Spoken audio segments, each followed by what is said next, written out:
Hi, ഇന്ന് ഞാൻ എൻ്റെ ഒരു മോർണിംഗ് റുട്ടീൻ വ്ളോഗായിട്ടാണ് കാണിക്കുന്നത്. ഞാനിന്നൊരു രാജ്മ കറിയും പിന്നെ ഒരു പറാട്ട പിന്നെ ഒരു കേക്ക് ഉണ്ടാക്കണമെന്ന് വിചാരിക്കുന്നു. നല്ലൊരു റെസിപ്പി കിട്ടി. അപ്പം ഞാൻ വിചാരിച്ചു കേക്കൊന്ന് ഉണ്ടാക്കി നോക്കാമെന്ന്. 2-3 ദിവസമായി വിചാരിക്കുന്നു ഉണ്ടാക്കണമെന്ന്, നടന്നില്ല. ഇന്നുണ്ടാക്കാമെന്ന് വിചാരിക്കുന്നുണ്ട്. അപ്പോൾ രാവിലെ സാധാരണ ഞങ്ങൾ കോഫിയാണ് കുടിക്കുന്നത്.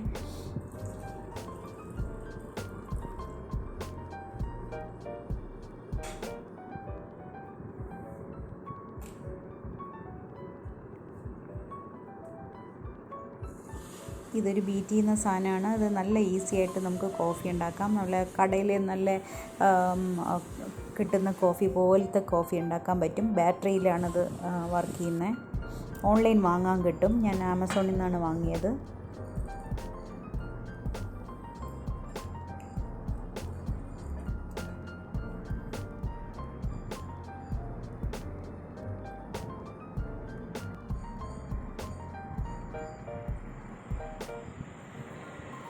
ഇവിടെ രാവിലെ തൊട്ട് നല്ല കാറ്റാണ്. പക്ഷേ ഇപ്പോൾ കാറ്റിനെ പോലും പേടിയാണ്. കൊറോണയെ പേടിച്ചിട്ട് അവിടെ ഇരിക്കുമ്പോഴും എനിക്ക് ഇത്തിരി പേടിയാണ്. ചിലപ്പോൾ വിൻഡോ ഒക്കെ അടച്ചു വെച്ചിട്ടിരിക്കും ഞാൻ.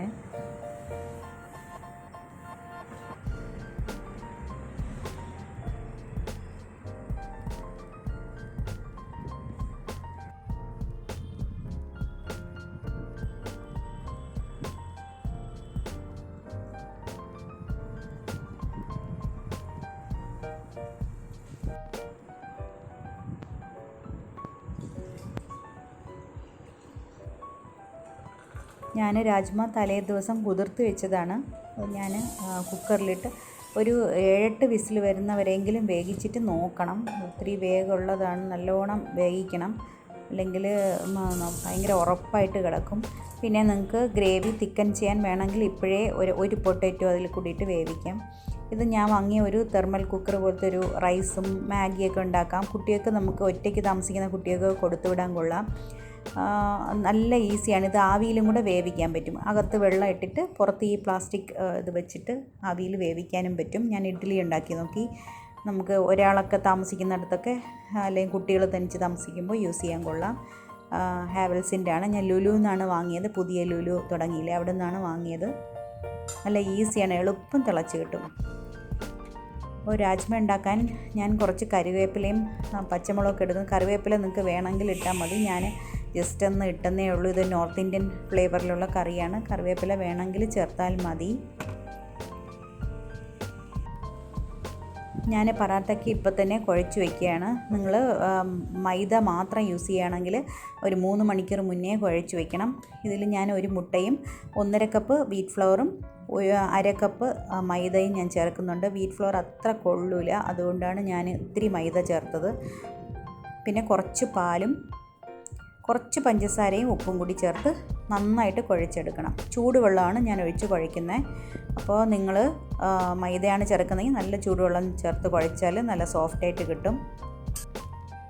ഇത് ഒരുമാതിരി ഒന്ന് കുഴച്ചിട്ട് ഇങ്ങനെ ഒരു സ്ഥലത്ത് വെച്ച് നന്നായിട്ടൊന്ന് കുഴച്ചെടുക്കണം.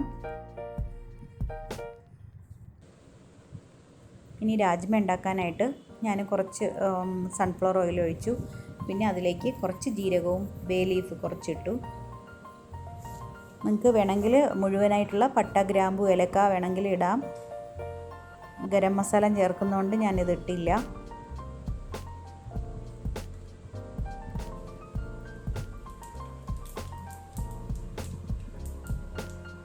ഇനി ഇതിലേക്ക് സവാള ചേർത്ത് കൊടുക്കാം. ഒരു 2 സവാളയാണ് ഞാൻ എടുത്തത്.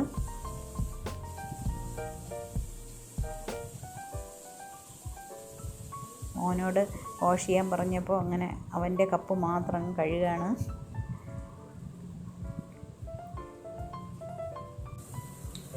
ഇതിലേക്ക് ജിഞ്ചർ ഗാർലിക് പേസ്റ്റ് ചേർക്കുന്നു. അത് അരച്ച് വെച്ചിരുന്നതാണ് നേരത്തെ.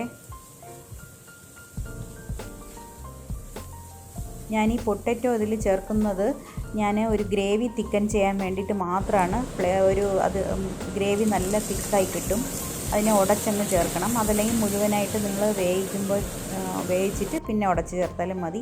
ടൊമാറ്റോ പ്യൂരി ചേർത്തിട്ട് അതിൻ്റെ കൂടെ തന്നെ നമ്മൾ മുളക് പൊടി, മല്ലിപ്പൊടി, മഞ്ഞൾപ്പൊടി, കുരുമുളക്, ജീരകപ്പൊടി ഇത്രയും ചേർത്ത് വഴറ്റണം. അപ്പം കരിഞ്ഞു പോവില്ല. നമ്മൾ ടൊമാറ്റോ പേസ്റ്റിൻ്റെ കൂടെ ചേർത്താൽ 2 ടൊമാറ്റോയാണ് ഞാൻ ചേർത്തത്. നന്നായിട്ട് വഴണ്ട് അതിൻ്റെ പച്ചമണം മാറും. സ്മെല്ല് മാറി കഴിയുമ്പോൾ നമുക്ക് അതിൽ കുറച്ച് ഉപ്പ് ആദ്യമേ ചേർത്തു. ഉപ്പ് വേണമെങ്കിൽ പിന്നെ ചേർത്താലും മതി. രാജ്മ വേവിക്കുമ്പോൾ കുറച്ച് ഉപ്പ് ചേർക്കണം.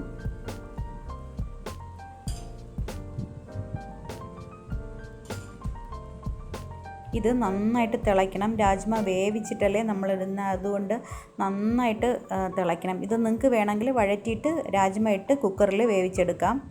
അതും നല്ലൊരു ഓപ്ഷനാണ്. ഞാനിപ്പോൾ നേരത്തെ വേവിച്ച് ചേർത്ത്. ഇത് ഞാൻ കുറച്ച് രാജ്മ ഉടച്ച് ചേർക്കുന്നുണ്ട്. അത് കടലയായാലും ഇങ്ങനെ രാജ്മ ആയാലും കുറച്ചൊന്ന് ഉടച്ച് ചേർത്താൽ നല്ല തിക്ക് ഗ്രേവി കിട്ടും. ഞാൻ പറാത്ത ഉണ്ടാക്കാനായിട്ട് കുറച്ച് വലുതായിട്ട് റോൾ ചെയ്തെടുക്കുകയാണ്. രാജ്മയ്ക്ക് നല്ല ഒരു കോമ്പിനേഷനാണ് പറാത്ത. നമുക്ക് രാവിലെയും കഴിക്കാൻ ബെസ്റ്റാണ്. വലുതായിട്ടുണ്ടാക്കുമ്പോൾ എളുപ്പം പണിയും കഴിയും. നിങ്ങൾക്ക് വേണമെങ്കിൽ 2 ചപ്പാത്തിയുടെ സൈസിലെടുത്തിട്ട് ഇങ്ങനെ എണ്ണ പുരട്ടിയിട്ട് ഒന്നിൻ്റെ പുറത്ത് വെച്ച് അങ്ങനെ വേണമെങ്കിൽ റോൾ ചെയ്തെടുക്കാം. ഇതിപ്പം ഞാൻ അകത്ത് നെയ്യ് പുരട്ടിയിട്ട് ഒന്ന് നമ്മൾ മോദകമൊക്കെ ഉണ്ടാക്കുന്ന മാതിരിയാക്കി ചുട്ടെടുത്തു. ഇതിലേക്ക് ഞാൻ ക്രീമിന് പകരം ഞാൻ ക്രീം ചേർക്കുന്നില്ല. നമ്മൾ ഡെയിലി യൂസ് ചെയ്യുമ്പോൾ നമുക്ക് ക്രീം ചേർക്കുന്നത് ശരിയാവില്ല. അതുകൊണ്ട് ഞാൻ കുറച്ച് പാല്, കുറച്ച് കസൂരി മേത്തി ഇത്രയും ചേർത്തു. ലാസ്റ്റാണ് അത് ചേർക്കുന്നത്. പിന്നെ മല്ലിയിലയും ചേർക്കുന്നുണ്ട്. ഞാൻ കേക്ക് ഉണ്ടാക്കുന്നു എന്ന് പറഞ്ഞില്ലേ, അതിന് വേണ്ടിയിട്ട് ഞാൻ ഒരു 3/4 കപ്പ് തിളച്ച വെള്ളത്തിലേക്ക് 1 ടീസ്പൂൺ കോഫിയും 1/4 കപ്പ്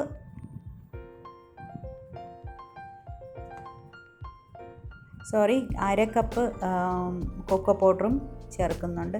ഞാൻ പെട്ടെന്ന് മെഷർമെൻറ്റ് മറന്നുപോയി. അങ്ങനെ അര കപ്പ് കൊക്കോ പൗഡർ ചേർത്തിട്ട് നന്നായിട്ട് മിക്സ് ചെയ്ത് വെക്കണം. ചൂടുവെള്ളത്തിൻ്റെ ചൂട് മാറണം. നമ്മൾ ആദ്യം ഇത് മിക്സ് ചെയ്ത് വെക്കണം, എന്നിട്ടേ കേക്കിന് മിക്സ് ചെയ്യാവുള്ളൂ. ആ ചൂട് മാറിയിട്ട് വേണം മാവിൽ ചേർക്കാൻ.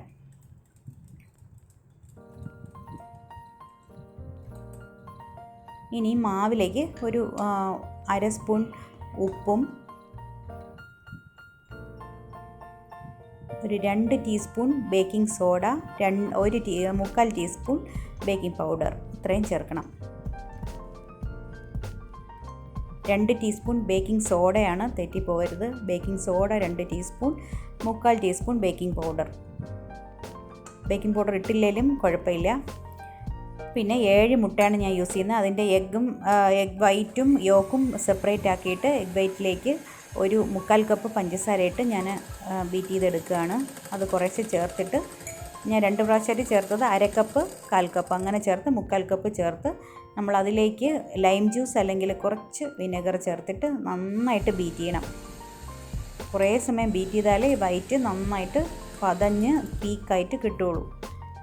മറ്റുള്ള ഇൻഗ്രീഡിയൻസ് നമുക്ക് ബീറ്റ് ചെയ്യേണ്ട ആവശ്യമില്ല, നമ്മൾ മിക്സ് ചെയ്താലും മതി. ഈ എഗ് വൈറ്റിൻ്റെ ഇതിലാണ് ആ കേക്ക് ഇത്രയും ഫ്ലഫി ആയിട്ട് വരുന്നത്. ഇനി ഈ എഗ് യോക്ക് എടുത്ത് വച്ചേക്കുന്ന മുട്ടയുടെ മഞ്ഞക്കരു അതിലേക്ക് 2 ടീസ്പൂൺ വാനില എസൻസ് ചേർക്കുകയാണ്. ഞാൻ ആദ്യം എഗ് വൈറ്റ് അങ്ങ് ബീറ്റ് ചെയ്ത് മാറ്റിയിട്ട് അതേ ബീറ്റർ വെച്ച് ഇതിൽ മിക്സ് ചെയ്യണം. ഞാൻ എളുപ്പത്തിന് അത് ചെയ്തതാണ്. നിങ്ങൾക്ക് വേണമെങ്കിൽ തടി വെച്ചിട്ട് ഒന്ന് മിക്സ് ചെയ്താലും മതി, ബീറ്റ് ചെയ്യേണ്ട ആവശ്യമില്ല. ഇതിലേക്ക് 1 കപ്പ് പഞ്ചസാര, ടോട്ടൽ 1.25 കപ്പ് പഞ്ചസാരയാണ് നമ്മൾ ചേർക്കുന്നത്. ഇതൊന്ന് മിക്സ് ചെയ്ത് കഴിഞ്ഞാൽ ഉടൻ തന്നെ നമുക്ക് ഓയിലും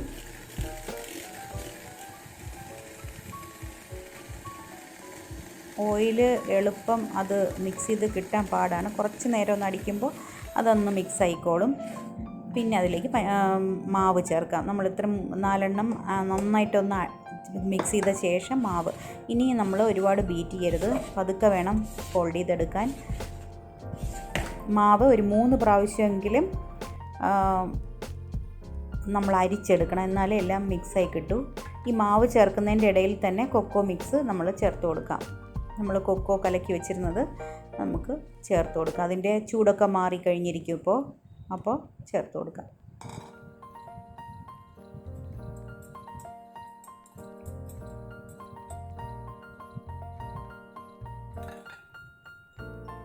ഒരുപാട് മിക്സ് ചെയ്യരുത്, പതുക്കെ വേണം ഇതിൻ്റെ ഫോൾഡ് ചെയ്ത് വേണം എടുക്കാൻ.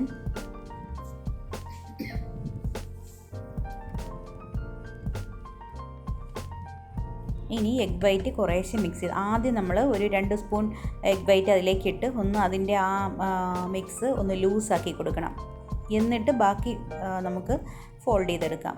ആദ്യം ഒന്ന് അതിനെ ലൂസാക്കണം. ഏത് നമ്മൾ പുഡിങ് ഉണ്ടാക്കുമ്പോഴും എല്ലാം അങ്ങനെയാണ്. കുറച്ച് നമ്മൾ എടുത്ത് ആ മിക്സിനെ ഒന്ന് ലൂസാക്കിയതിന് ശേഷമേ നമ്മൾ ബാക്കി എഗ് വൈറ്റ് അതിൽ ഫോൾഡ് ചെയ്ത് കൊടുക്കാവുള്ളൂ. അല്ലെങ്കിൽ എല്ലാം കൂടി അങ്ങ് താഴ്ന്നു പോകും നമ്മൾ ഒരുപാട് ഇട്ട് അടിക്കുമ്പോൾ.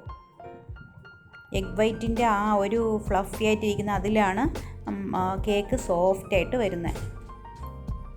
ഇതിനെ വളരെ പതുക്കെ ഫോൾഡ് ചെയ്ത് കൊടുക്കണം.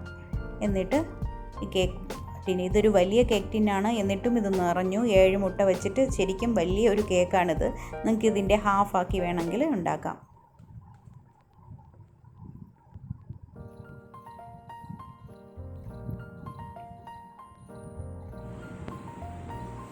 ഇത് ഏകദേശം ഒരു 40 മിനിറ്റ് 170 ഡിഗ്രി സെൽഷ്യസിൽ വേവിച്ചെടുക്കണം.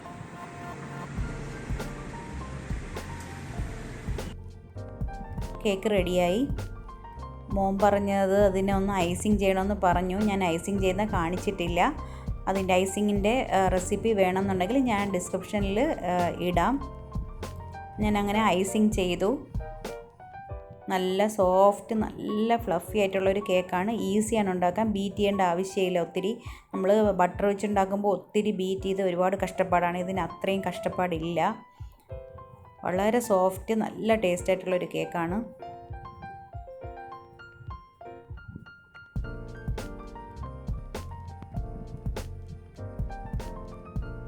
നല്ല സ്പോഞ്ച് പോലെയാണ് ഇരിക്കുന്നത്.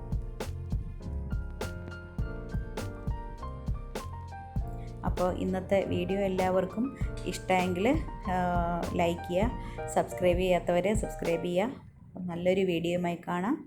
ബൈ.